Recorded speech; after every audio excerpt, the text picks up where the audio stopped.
کسی نے سوال کیا ہے کہ کیا سحری کے وقت میں سائرن بجنے کے وقت یا اذان کے وقت اگر کھانا کھائے یا پانی پی لے تو ہمارا روزہ ہوگا یا نہیں؟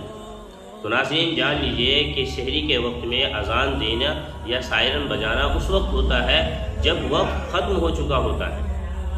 اس کو آپ ایسے سمجھے کہ جیسے افطار کے وقت میں جو ہے جب افطار کا وقت ہو جاتا ہے تب سائرن بجائی جاتی ہے یا اذان دی جاتی ہے تاکہ لوگ افطار کر لیں۔